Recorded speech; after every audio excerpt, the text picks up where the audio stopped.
Ձեր հեռուստատողներ, մեր եթերը շարունակվում է, եւս մեկ անգամ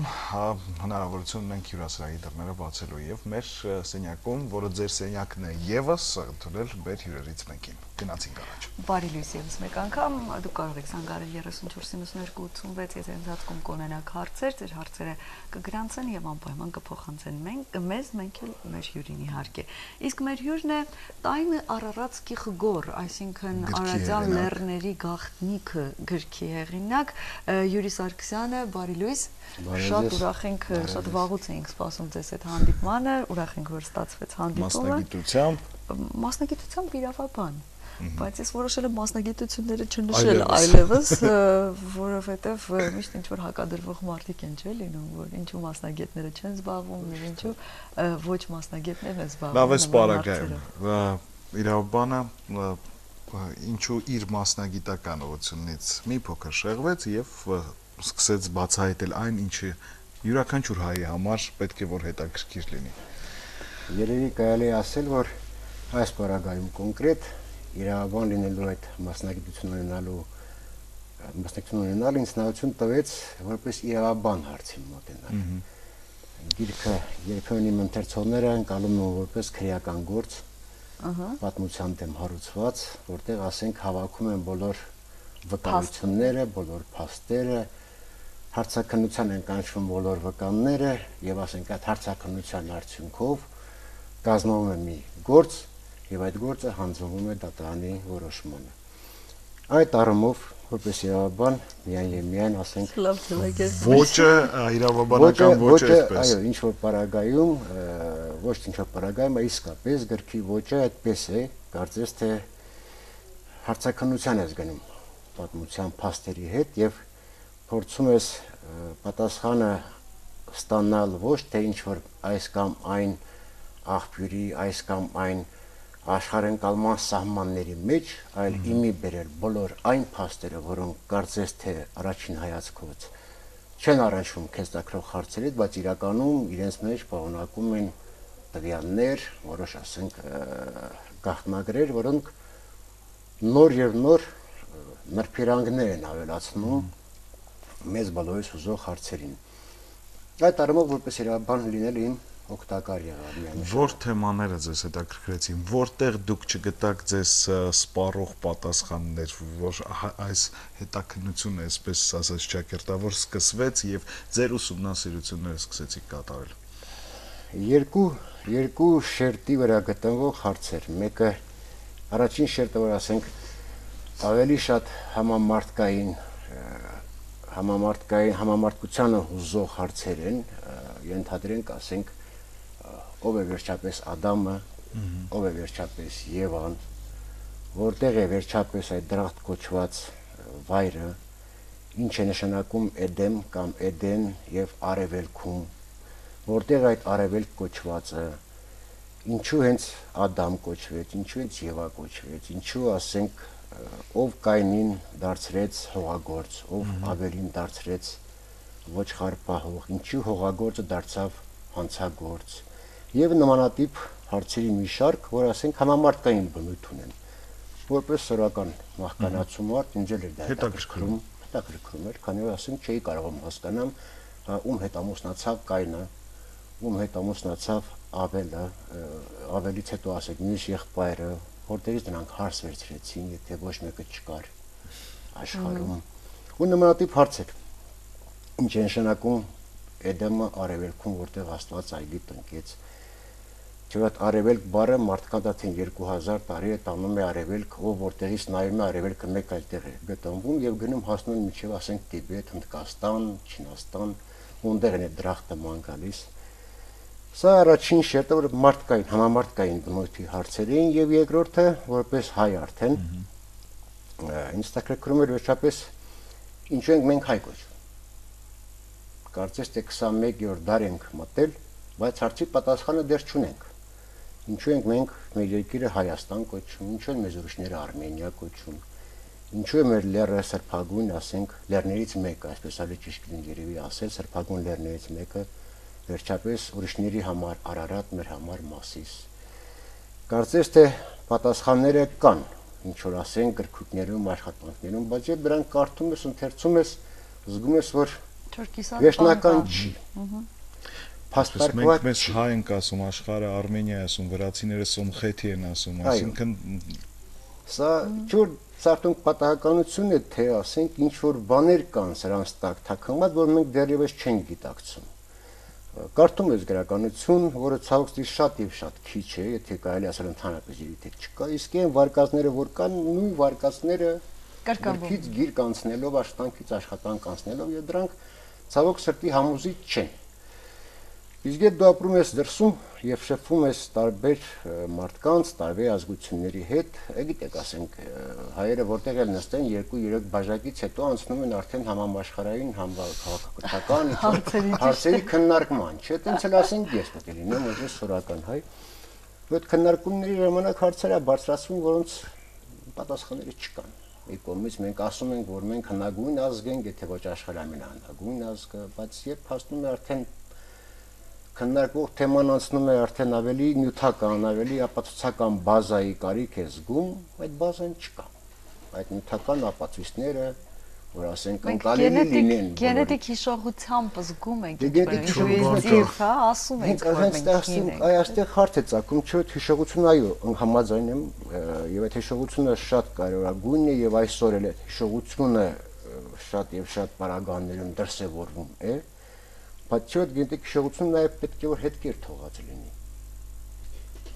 Այդ հետքերը կան արդյոք։ Արդյոք մենք կարող ենք գտնել ապացույցներ, որ մենք իսկապես հնագույն ենք։ Այդքով մենք կարող ենք գտնել ապացույցներ, որ մենք իսկապես բնիկ ժողովուրդ ենք։ Սրանք արդեն հայկական, այդ որպես հայ լինելու, ասենք, շերտի խնդիրներն են։ Այս տիպի երկու, ասենք, խառը շերտեր են, որոնք Որքանով եք հասել ձեզ հուզող հարցերի պատասխաններին այս գրքում, տային է Արարատսկի գոր։ Թող չի, ասենք, բարձրագոր, բայց ինքս ինձ համար, ինձ հուզող կարևորագույն հարցերի պատասխանը ստացել եմ։ Այդ կռիվը վերջացել է, վերջ ձեր մեջ։ Այո։ Իմ հոգում միանշանակ։ Այս հարցը, որը երկար պատասխան է պահանջում, ու մենք հիմա անդրադառնալու ենք դրան, ինձ շատ հետաքրքիր է, ինչ է սա նշանակում։ Դա հնագույն աստվածների նշանն է, որ մեկնաբանման դեպքում ամեն մեկը բոլոր աստվածների, անունակների, որոնք իբր թե իջել են Նիբիրու մոլորակից, մեր երկիր մոլորակի վրա։ Այս է նկատի։ Եվ հենց դրանք են, որ ստեղծել են մարդ Արարածին, հենց նրանք են, որ ասենք ստեղծել են քաղաքակրթությունը, գիտելիքներ են տվել մարդկանց, հենց դրանք են այդ էակներն են, որոնք մենք հետագայում կոչել ենք աստվածներ։ Իսկ որտեղից եք վերցրել պատկերը։ Դա կա բոլոր քաղաքակրթությունների մոտ, եւ եգիպտական, եւ պարսկական, եւ հայկական, եւ ասենք հնդկական, տարբեր ձևավորումներով, տարբեր ասենք ոճերով, այդ նշանը կա։ Ես ուղղակի մի թեթևակի ասենք դա մաքրել եմ, ավելի եմ ասենք սարքել մեր հայկականը եւ հայկական արդյոք դիցաբանության կամ ժայռապատկերների սալիկների վրա կան դրանք, այո, բոլոր կավե սալիկների վրա կան եւ շումերական, բաբելոնական, աքադական եւ հուրիտների մոտ կա եւ խեթերի մոտ կա եւ եգիպտացիների մոտ կա, փարավոնների նշանն է դա, պարսկական մեր ասենք թագավորների նշանն է, մեր հայկական ուրարտական թագավորների նշանն է։ Այս նշանը դες առաջին անգամ հանդիպեցի, երբ Դեվիդ Լենգի գրքում Արմենի նարոդ Սազիդատել, որ ինձ դեռս սխալ է թարգմանված, իր անգլերեն գրքում գրված է Հայաստան մարդկության օրրան, ռուսերեն թարգմանել են այդ երբ իր մոտ ես տեսա ասենք մի փոքր նկար, որ ինքը գրել թե իբր թե դա Երևանում է, գինու կարասի վրա կափարիչ է, կենաց ծառն եւ կենաց ծառի վերև այս նշաններ տեղադրված։ Փնտրեցի, պարզեց, որ դա մեր հրապարակի վրա գտնվող թանգարանում է, ոչ թե գինու կարասի, այլ փոքր մի զարդատուփ է ուրարտական, այդ զարդատուփի կափարիչի վրա է դա ֆիքսված նկարված։ Հնագույն աստվածների խորհրդանիշն է, այո։ Սա հասկանալի է։ Հիմա անդրադառնանք Շակի հարցին, ձեզ հետաքրքրող հարցերի պատասխանները սկսենք հայ լինելուց, ինչու ենք մենք կոչվում հայ ձեր տարբերակ։ Իսկին երկրորդ հարթությունը քննարկենք, հետո կարևոր դա է, չէ՞, ամենա ասենք վտանգավորը եւ ամենա Հետո եթե ժամանակ լինի առաջին հարթությունն Ադամ եւ մնացած։ Սկսեցի արդեն առաջին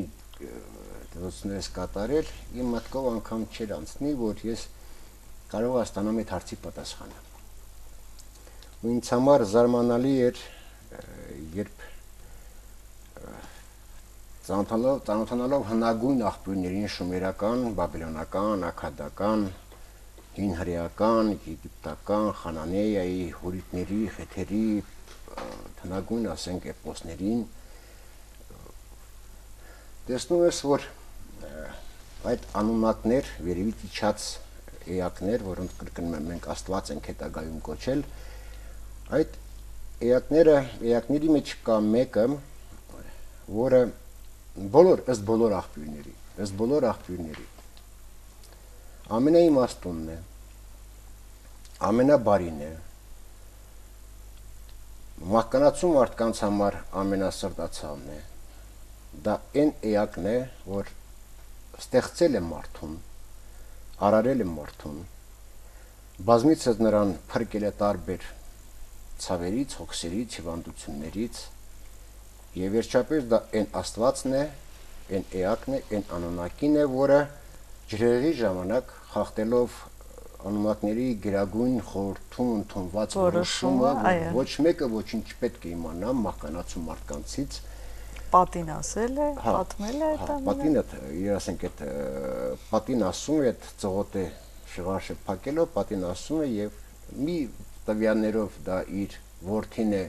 մահկանացու կնոջից ծնված, մեկ այլ տվյալներով դա իր ասենք տաճարի սպասավորն է, մապիշտի զիասուդրա, որ ասենք Բիբլիայում դառնում է նոյ, ու երբ այս ամեն իմանալով դու պարզում ես, որ այդ էակը, այդ անունակին, այդ Աստվածը, որ մարդկության այսօր հայտնի է որպես Էնկի կամ Էա անունով, ունի բազմաթիվ անուններ, այդ թվում նաև ունի անուն, որը հնչում է հայ կամ հայա։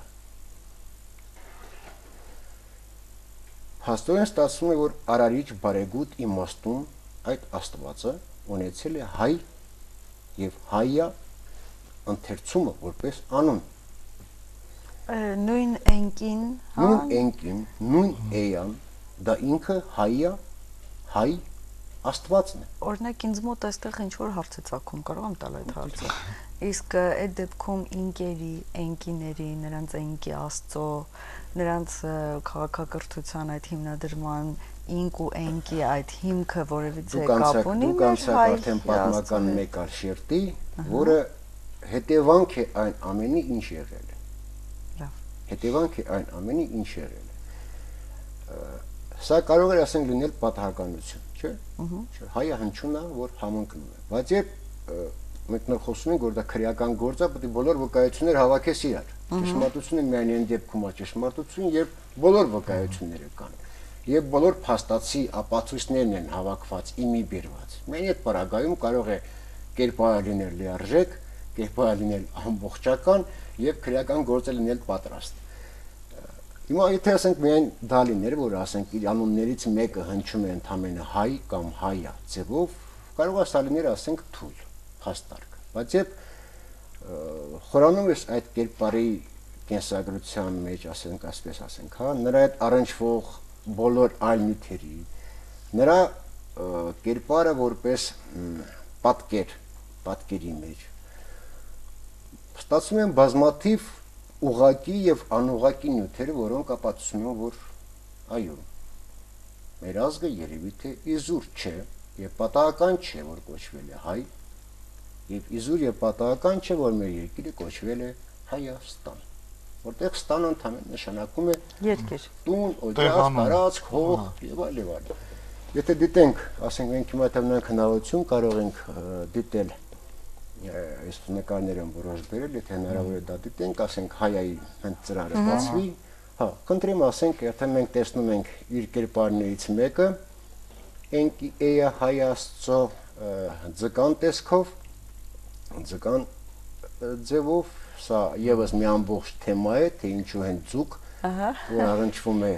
ջրերի հետ, կյանք տվող ջրերի հետ, ինքն այդ կյանք տվող ջրերի Աստվածն է, սա եւս մի ամբողջ Որը հետո հազարամյակներ հետո դարձավ քրիստոնեության խորհրդանիշը, հա, ես չի, ասենք, այդքան էլ առայժմ, եթե կա հնարավոր է թերթեք, եթե հնարավոր է, խնդրեմ ինքը, ասենք, այ աչ կողմը նստած, Էնկի Էյա Հայա Աստվածը նրա բռնած բաժակից հոսում է երկու շիտ ջրի, Տիգրիս եւ Եփրատ գետերն են հոսում։ Խնդրում եմ տկայել մյուսը, խնդրեմ ինքը Հայա Էնկի Էյա Հայա Աստվածը լեռների վրա կանգնած ուսերից բխում են Տիգրիս եւ Եփրատ գետերը։ Մյուս եթե կարելի է նույնպես ինքը ջրի շերտերի նման, ասենք, շերտերով սարքված շրջանակ, որտեղ նստած է նույնց Էնկի Էյա Հայա Աստվածը եւ նույնց բխում են Տիգրիս եւ Եփրատ գետերը։ Եթե կարելի է մյուսը նույնց ինքը իրենից է բխում։ Սա որտեղից եք վերցրել։ Սա շումերական, ակադական, կավե սալիկների վրա դաջված Էնկի Էյա Հայայի կերպարն է։ Եվ ամենուր ինքը կամ իր բռնած տկել է մյուսը ավելի խնդրեմ նորից ինքը Իսկ այս ինչ թռչուններ են թե Սա ձկներ բոլոր այս նկարների բոլոր էլեմենտները շատ հետաքրքիր նյութեր են, դե ուղղակի առայժմ չշեղվեն, քանի որ տարբեր թեմաներ են դրանք, եթե մի հատ էլ կա, ասենք, շատ հետաքրքիր նկար, խնդրեմ նորից ինքը ինձ համարին ինձ դուր եկող ամենամեծ ամենահետաքրքիր նկարներից մեկը, էլի Հայա Էնկի Էյա Աստվածը, նրա բռնած թասից բխում են Տիգրիս Եփրատ գետերը եւ կենտրոնում կենած ծառն է։ Ահա։ Մի շատ հասարակ է տրամաբանական հարց, որտեղից են սկիզբ առնում Տիգրիս Եփրատ սրբագույն գետերը։ Արարատյան լեռներից, հայկական լեռնաշխարհից։ Արդյոք սա պատահականություն է, որ հայ Աստծո կերպարը նրանից է բխում Տիգրիս Եփրատ գետերը։ Տիգրիս Եփրատ գետերն ось կրկնում եմ, բխում են եւ բխել են միշտ հազարավոր տարիներ հայկական լեռնաշխարհից։ Սա կապվածություններ են, որոնք խոսում են, որ հայ Աստվածը ինչ որ մի ձև առնչվում է, ոչ թե ինչ որ մի ձև անմիջականորեն առնչվում է մեր լեռնաշխարհի հետ։ Նրանից է սկսվում Տիգրիս եւ Եփրատ գետերը։ Տիգրիս Եփրատ գետերը նույնց կրկնում եմ, սկսվել եւ սկսվում են միշտ հայկական լեռնաշխարհից։ Ու եթե մենք կարդանք Էնկի ինքնակենսագրությունը, ենք կոչվում է Էնկին եւ աշխարհարարումը, ինքն տեղ ասում է, որ իմ հայրը Անը կամ Անուն ինձ ուղարկեց երկիր մոլորակ, որ ես մաքրեմ Տիգրիսի եւ Եփրատի սրբագույն ակունքները։ Այսպեսի փաստեր եւ հավաքում ես իրար գլուխ, ստացվում է, որ հետո մենք ունենք, ասենք, վրացական աղբյուրներ, որտեղ, ասենք, Մորավերին ասում է Հայկ Նահապետի մասին, ասում է, որ երբ Բաբելոնից սեմիտները հարձակվեցին Հայաստանի վրա, Հայկ Նահապետը հավաքեց իր եղբայրներին, իրեն ենթակա ցեղախմբերին եւ ասաց. մենք արդեն շատ ենք, զոր ենք, բավ է ենթարկվենք տարբեր աստվածների, մենք պետք է լինենք Արարիչ Աստծո զավակներ։ Ով է Արարիչ Աստվածը? Էնկին Էյան Հայան։ Այսպեսի փաստերը շատ են։ Եթե նրա, ասենք, անձնական գերբը նայենք, նրա Երդու քաղաքի տաճարի գերբը նայենք, երկու օծ են իրար փաթաթված, կարծեմ դա եւս կա այստեղ։ Նորից խոսում է, ասենք, հայկական լեռնաշխարհի մասին։ Եթե մենք փորփրում ենք մեր հնագույն պատմությունը, մենք տեսնում ենք օծի կերպարը մեր մոտ որպես սրբագույն կերպար։ Մենք նույնիսկ, ասենք, Լորդու օծին հայ ենք ասում։ Մենք, ասենք, ունենք բազմաթիվ նյութեր պատմական էպոսների ժողովրդական հիշողության մեջ, որ ասենք Վիշապը օծը մեր համար եղել են սրբագույն Տիգրան Մեծի, եթե մենք հիմա խոսենք միգուցե թե ժամանակ ունենանք, խոսենք նաև Հայ Աստծո մոր, ասենք Տիամատի մասին, որը եւս երևի թե կարելի ասել առաջին մեծ գաղտնիքն էր, որ ասենք առնչվում են Վիշապի հետ։ Մի խոսքով, եթե ասենք իմի բերենք այս ամենը, փաստերը բազմաթիվ են։ Իմի բերենք անպայման։ Ինչ որ մի բան։ Ինձ ուրիշ հարց է հետաքրքրում։ Այ մենք բազմիցս խոսում ենք այդ մասին, նույնիսկ երբ մարդիկ սկսում են Աստվածաշունչը քննարկել, միևնույն այնտեղ էլ գրված ու անհերքելի փաստ է, որ 4 գետերը 5 արաքս ճորող Տիգրիս Եփրատ բոլորն էլ սկիզբեն առնում հայկական լեռնաշխարհից, բայց բոլոր հնագույն վկայություններում հիմնականում շեշտվում է Տիգրիս եւ Եփրատ գետերը եւ նրանց արանքում գտնվող տարածությունը, հա, որը քաղաքակրթությամբ ամենազարգացածն է եղել հին աշխարհում։ դա միջագետքն է։ Միջագետքը մենք արդյոք ինչ որ կերպ ընդգրկվել ենք միջագետքի մեջ, թե ոչ, որովհետև ես միշտ հասկացել եմ, որքանով սովորել եմ, մենք այնուամենայնիվ միջագետքի մեջ չենք եղել, հա։ Միջագետքը շումերական աքադական քաղաքակրթությունն է, բաբելոնական, այո, ասորական։ Մենք միջագետքի մեջ չենք մտել, թեպետ այդ երկու գետերը սկիզբ են առել հայկական լեռնաշխարհից։ Այստեղ ինչ որ բան կամ առաջին հայացքից չի կպնում, երկրորդ հայացքից ընդհակառակը, երբ Գիլգամեշը պիտի գար հենց այստեղից վերցներ գաղտնիքան մահության, կարելի է սա ենթադրել որպես միայն աստվածների երկիր, ոչ մահկանացուների։ Հարցը հասկանալի է, ոչ թե չի կպնում, այլ շատ էլ լավ կպնում է։ Ուղղակի խնդրեմն ինչու՞ն է։ Ովքեր են այսօր համաշխարհային ակադեմիական գիտության այն ծառաները, ովքեր ուսումնասիրում են, մեկնաբանում են, ներկայացնում են այդ եւ ոչ միայն այսօր, պարոն Սարգսյան, 3 չէ առաջին օրը, որովհետեւ մենք ետնաբեմում ենք, եթե նույնիսկ հին աշխարհի պատմությունը դու ուսումնասիրում ես ամենայն մանրամասնությամբ, որքան հավաքագրված ինչ որ տեղեկություններ, մենք շարունակում ենք մնալ ետնաբեմում։ Այնտեղ գլխավոր գործող անձիկ հիմնականում տեղակայված են Շումեր, Աքադ, Բաբելոն, Ասորեստան։ Մենք միևնույն է ետնաբեմում ենք։ Սրա գաղտնիքը ես տեսնում եմ նույնիսկ եկում երկու շերտի վրա։ Առաջինը, երբ այս թեմաներով զբաղվել եւ ասենք սկսեցի փորփրել այդ հնագույն տասնյակ հազարավոր տարիներ ասենք առաջ տեղի ունեցած դեպքերն ու դեմքերի կերպարները, նրանց կենսագրությունը, նրանց ճակատագրերը, ես եկա մի այսպիսի ինձ համար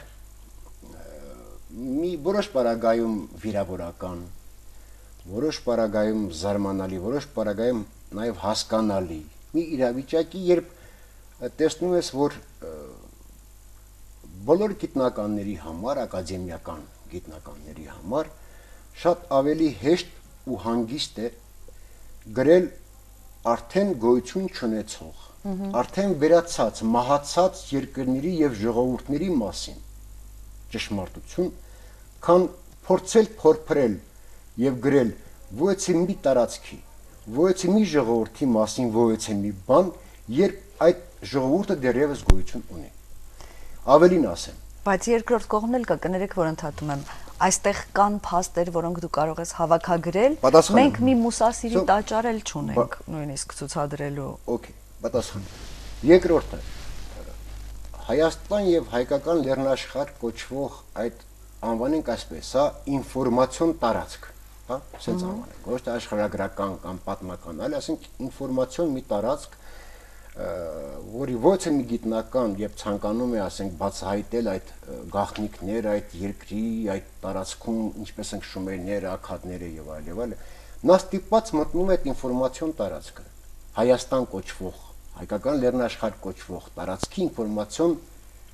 շրջանակների մեջ է մտնում։ Ու ուզի թե չուզի, նա առնչվում է հարցերի հետ, որոնք բերում են խղճի, մարդկային խղճի, դատաստանի պատասխան տալու կարիքը։ Սա ոնց ասենք ավելի հասարակ դարձնեմ։ Օրինակ, հիմա Թուրքիայի տարածքում կատարվում են որոշ պեղումներ։ Այսօր այդ տարածքը պատկանում է Թուրքիային։ Գիտնականը, որ այդ պեղումը այնտեղ կատարում է, հոգու խորքում գիտի, որ դա թուրքական չի, որ թուրքերը այդ պեղումների արդյունքում հայտնաբերված այս կամ այն քաղաքակրթությանը վերաբերող այս կամ այն նյութը Թուրքիի հետ կապ չունի, բայց նա չի կարող ասել, որ դա հայկական կամ նախահայկական է։ Թե դա նա ասի, ապա նրան չեն ուղղակի թողի, որ շարունակի իր պեղումները։ Ծագում է գիտնականի մոտ հարց, կամ դա պետք է ասի, սաբրի իր հումանիտար մարդկային կերպարը, կամ խոսնի իր գիտական աշխատանքի շարունակականությունը։ Այսպիսի պրոբլեմ։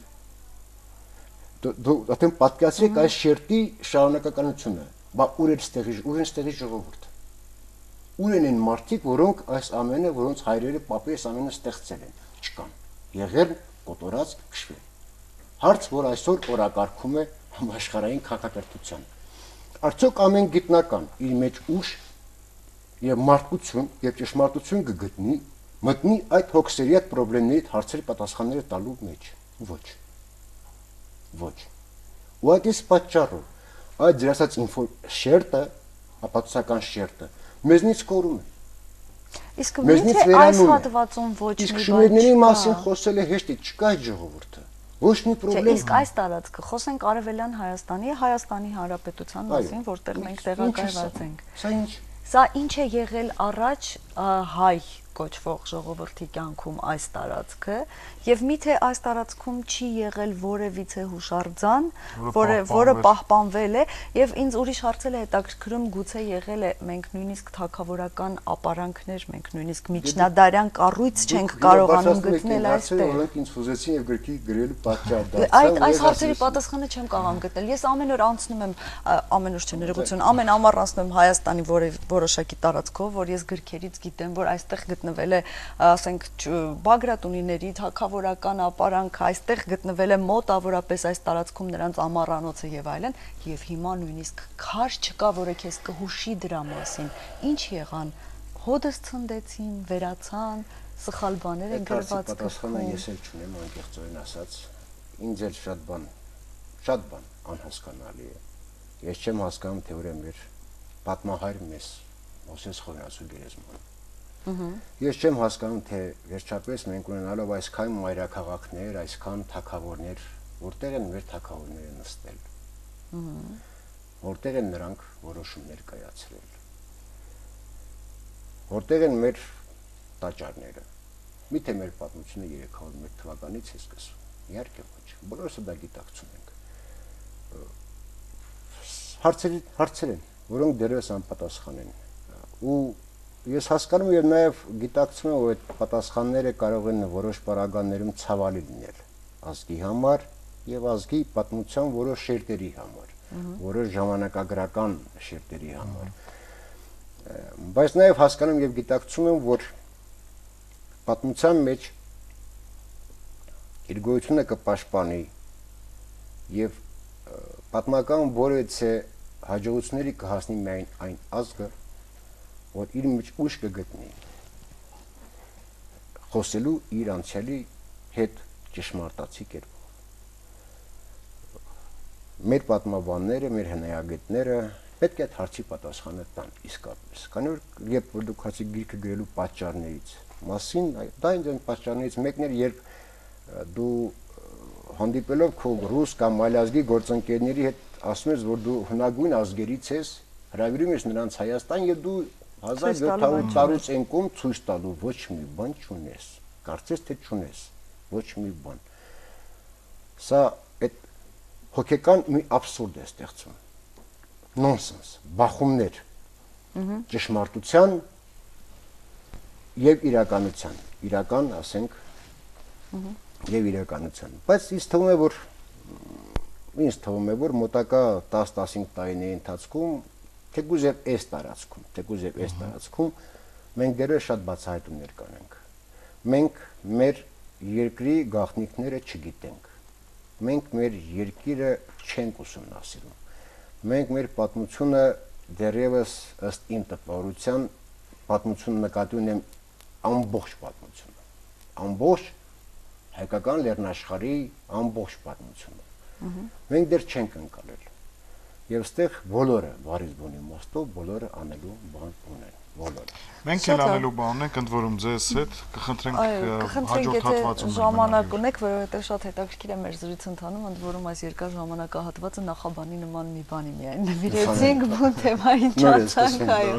Ամեն ինչ նոր է սկսվում եւ կսկսվի այն ժամը 11-ից, այսինքն մի քանի րոպե ընդմիջում վերցնենք։ Այո, ընդմիջում, որից հետո վերադառնում ենք, նաեւ առաջին շերտը կքննարկենք մի փոքր, եթե ժամանակ մնա, մի խոսքով դեռ թեմաներ կան, որոնք պետք է քննարկենք։ Դուք մնացեք մեզ հետ։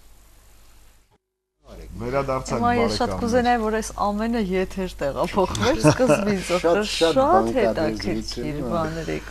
պատմում, բարի լույս եւս մեկ անգամ մենք շարունակում ենք Յուրի մեր զրույցը։ Սարգսյանի հետ Այո, զրույցը։ Յուրի Սարգսյանի հետ եւ մինչ վերադառնալ այնտեղ որտեղ կանգ առանք, սա այս դեր տարբերակը շատ հետաքրքիր է ու գուցե ինչ որ որոշակիություն հստակություն կմցնի այսօր շատ քննարկվող թեմաներում, որովհետեւ երբ մեր հայագետները իսկապես ամեն ինչ տանում են դեպի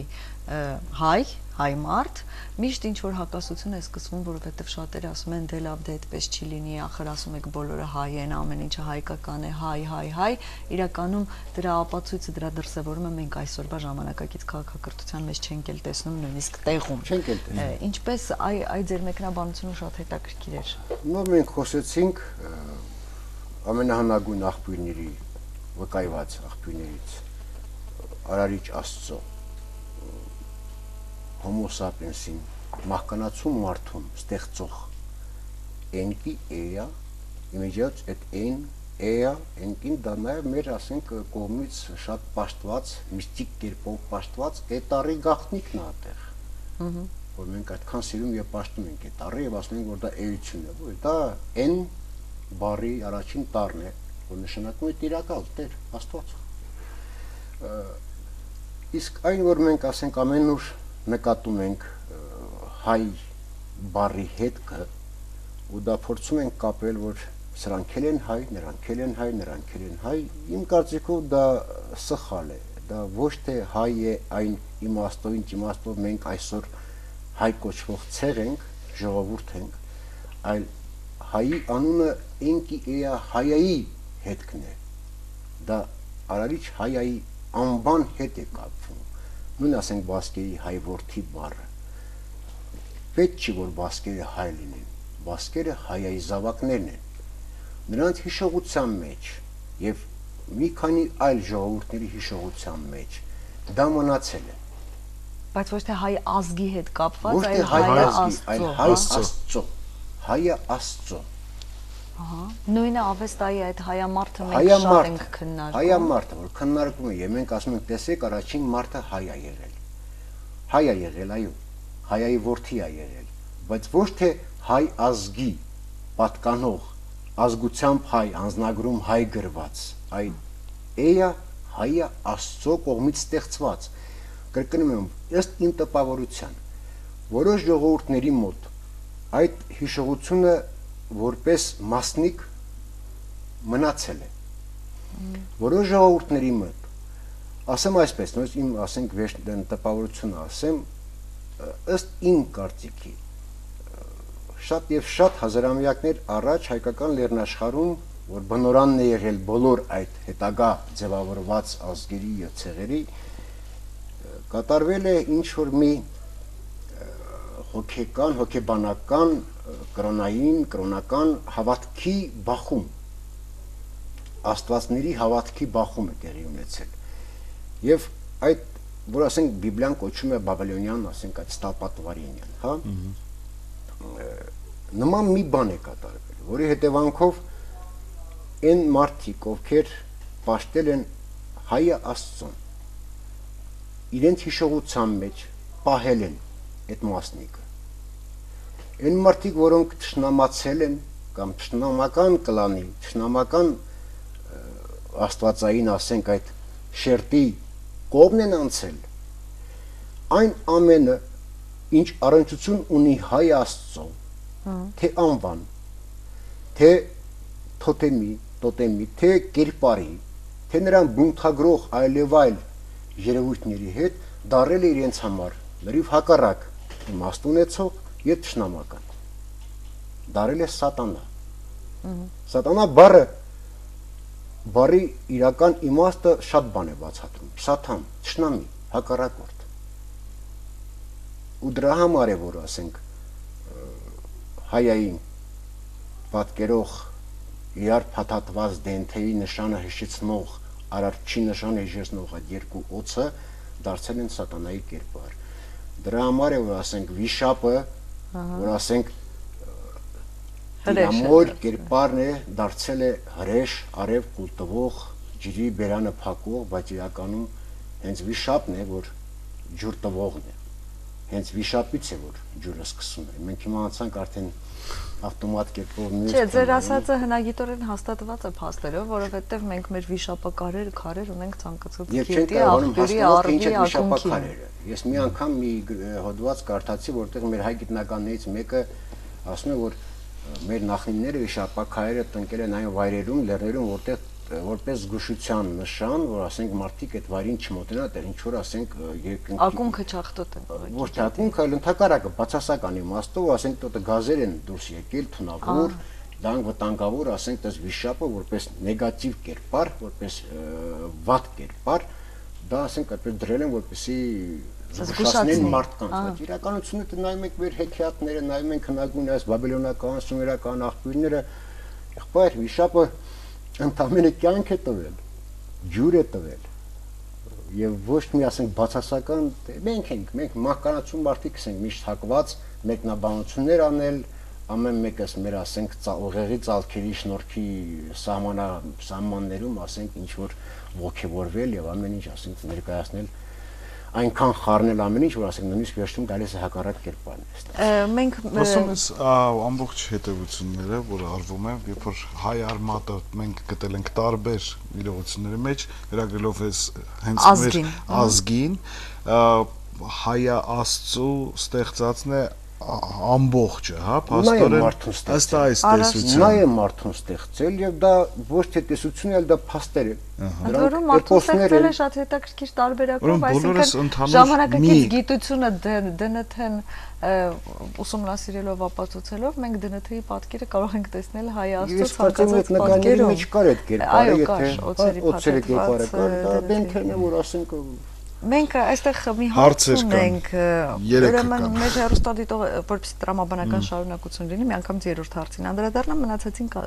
կվերադառնանք։ Ռուսական կուլտուրա TV-ով բազմիցս լսել եմ, որ եւ 4 գետերը եւ դրախտային տարածքը պատկանում են Սիրիային։ Ինչպես կմեկնաբանեք։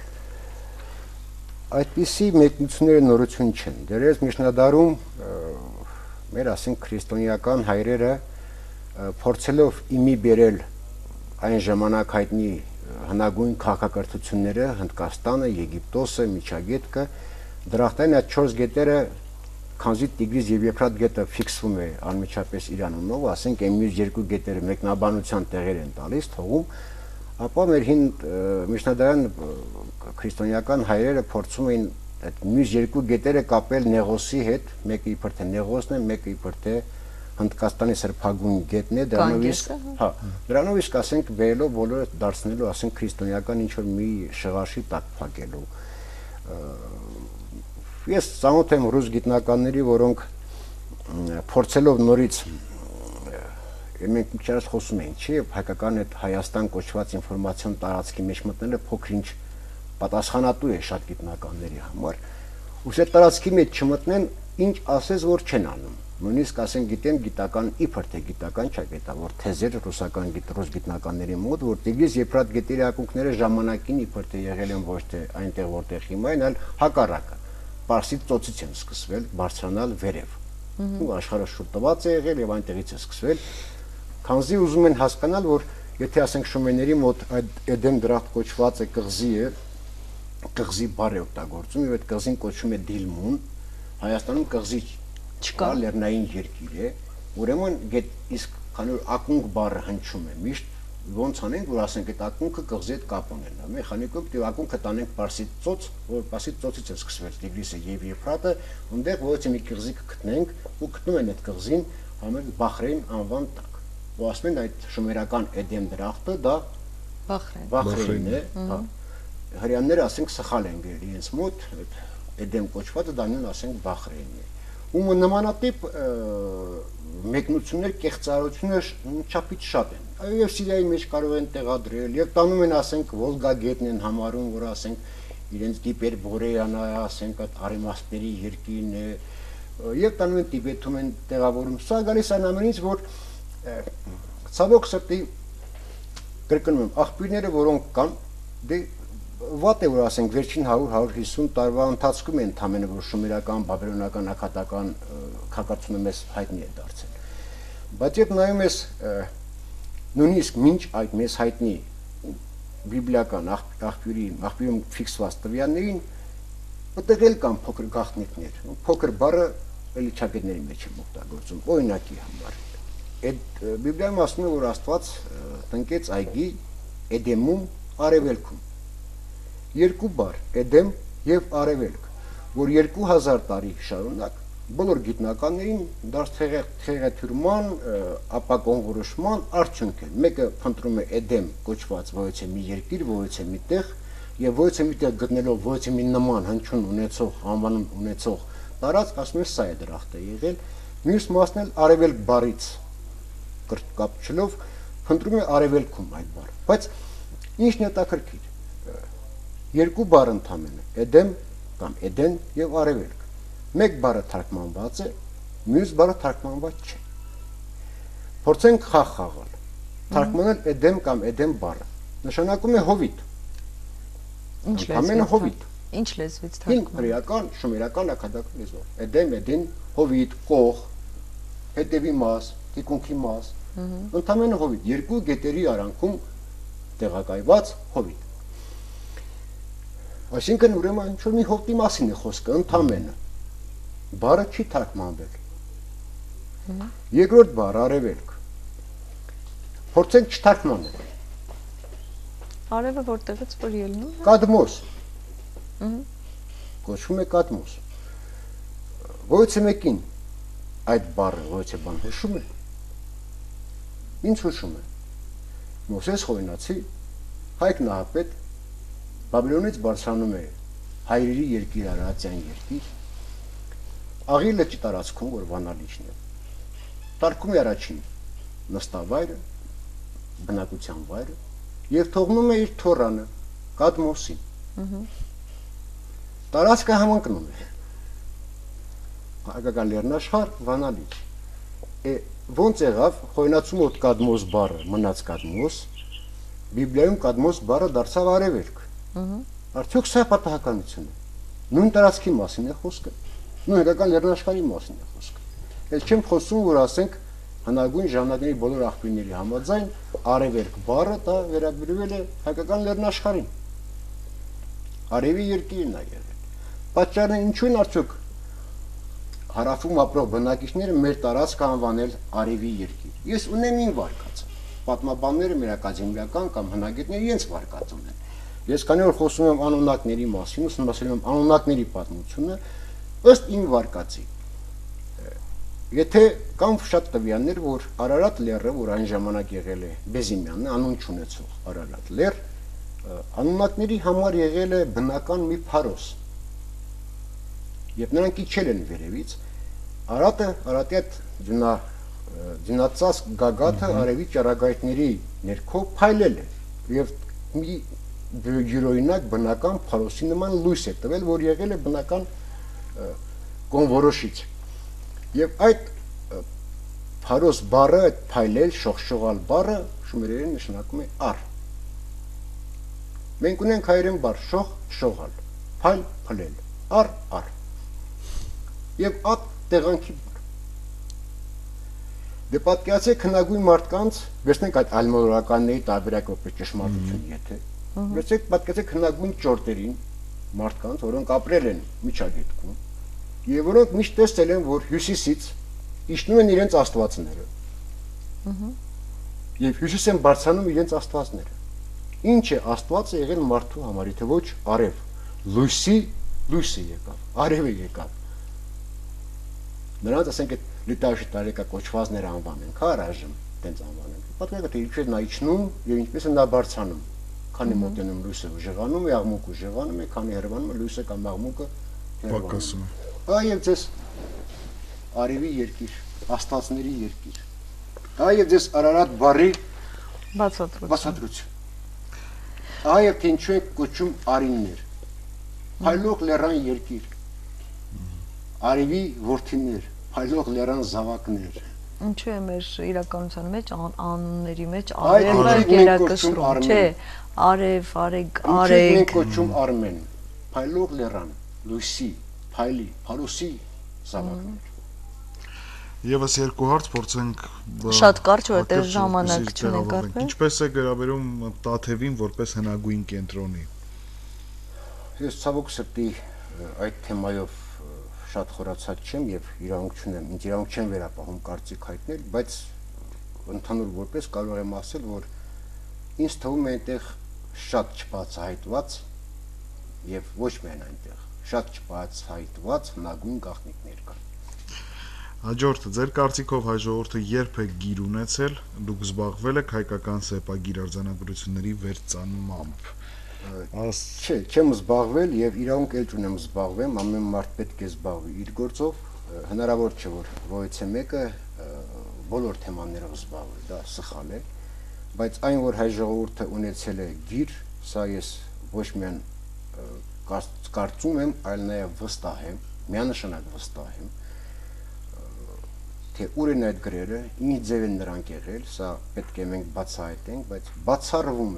բացառվում է սա 1000% կարող եմ ասել, որ հայ ժողովուրդը լինելով մասնակիցը, անմիջական մասնակիցը, այն ամեն ինչ մենք թեթևակի կարողացանք խոսել, ընդհանրապես թեթևակի կարողացանք խոսել, լինելով այս տարածքում ծնված եւ այս տարածքում ձևավորված ասկ չէր կարող, ուղղակի չէր կարող, սա անտրամաբանական է, գիր չունենալ։ Սա բացառվում է։ Չէ, օրինակ ինձ համար միշտ անտրամաբանական է, եթե ամբողջ աշխարհում հայտնի է, որ գրային համակարգը առաջինը ստեղծել են շումերները ըստ փաստերի,